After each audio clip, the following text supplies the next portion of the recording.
Sultan Ali Mughayat Shah, died 7 August 1530, was the first Sultan of ACEH in northern Sumatra, reigning from about 1514 until his death. Although he was not the first ruler of the ACEH heartland, he is considered the founder of the Greater ACEH Empire. His time also saw the emergence of the long struggle with the Portuguese for the political and economic supremacy in the Malacca Straits. Sultan Ali's life and career are nevertheless ill-chronicled, and have to be pieced together from various Assamese, Malay and European accounts. The rise of ACEH in the 15th century, three port kingdoms dominated northernmost Sumatra. Samudra Pasai had been a Muslim sultanate since the late 13th century, controlling part of the inter-Asian trade that went through the Malacca Straits.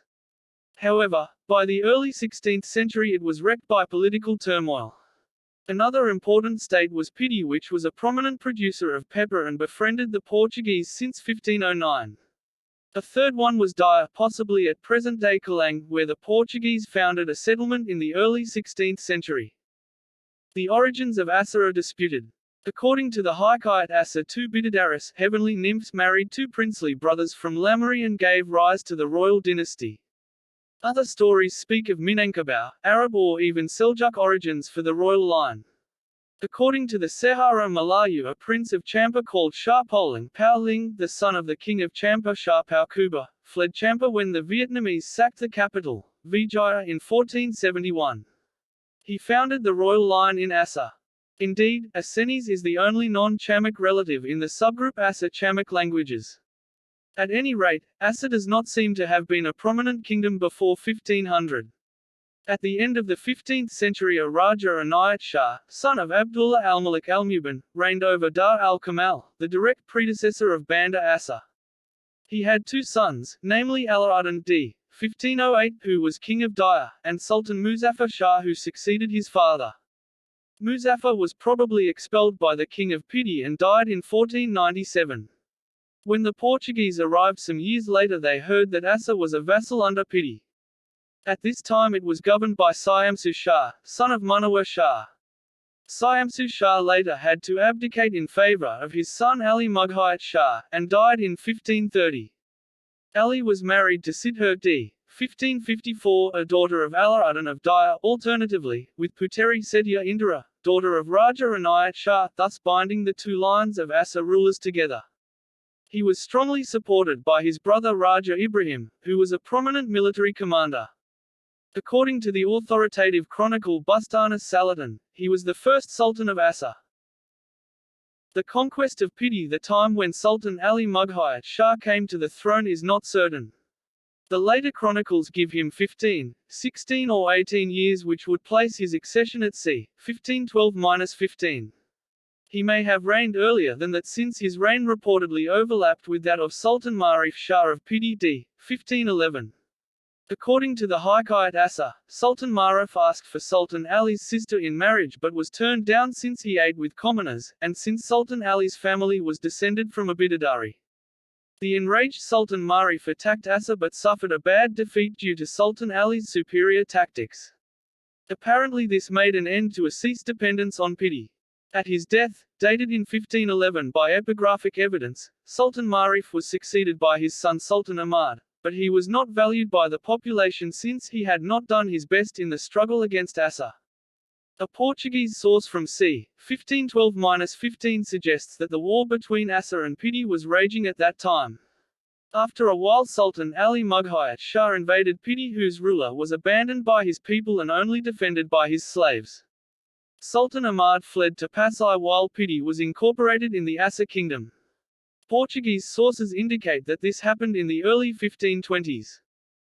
Conflict with Portuguese Malacca. Meanwhile, the Portuguese had conquered Malacca in 1511. They rapidly gained the animosity of Muslim and other traders who preferred to move to other port cities in the region. In this process, the strongly Muslim ACEH was a clear winner.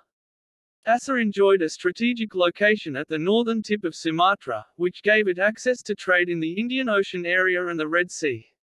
An unreliable Ottoman account says that the Sultan of ACEH approached the Ottoman Sultan Selim I in 1516 and offered vassalage. However, the Assamese-Ottoman relations actually seem to belong to a later period, during the reign of Sultan Ali's son Alaidin al-Qajar. In his geographical work Suma Oriental c. 1512–15, the Portuguese writer Tomé Perez writes that the king of Asser also ruled over Lamari and lorded over Bahia. He was a knightly man among his neighbors. He uses piracy when he sees an opportunity. The ruler had 40 lancharas ships to use for sea expeditions. Other kingdoms on the north coast at that time included Pidi, light unknown location Pudata, and Pasai. The first direct contact between Asser and the Portuguese took place in 1519 when a Gaspar da Costa arrived with a ship but was captured by the inhabitants. He was later ransomed by the Shahbandar harbour master of Pasai and found refuge there. In the next year 1520, Sultan Ali and his brother Raja Ibrahim began a series military campaigns to dominate the northern part of Sumatra, which would soon draw in the Portuguese in a deadly struggle. His first campaign was to Daya, on the northwest coast, which, according to Tomé Perez, had not yet been Islamized, although this can only be partly true since members of the Acehnese Sultan's family ruled the place. A Portuguese fort had been built there, but was now lost. Further conquests extended down the east coast, incorporating several pepper-producing and gold-producing regions. The addition of such regions ultimately led to internal tensions within the Sultanate, as ACEH's strength was as a trading port, whose economic interests vary from those of producing ports. Next, a Portuguese fleet with 200 men led by Jorge de Brito arrived in 1521. Sultan Ali sent an envoy, a certain Portuguese who stayed in Asser, with gifts to the visitors. However, the envoy changed sides and persuaded de Brito to attack the capital of Asser, reminding him of previous Acehnese robberies and enticing him with stories of a sanctuary filled with gold in the capital. However, Sultan Ali marched out with 800–1,000 men and 6 elephants and inflicted a total defeat on the Portuguese. De Brito was killed and the survivors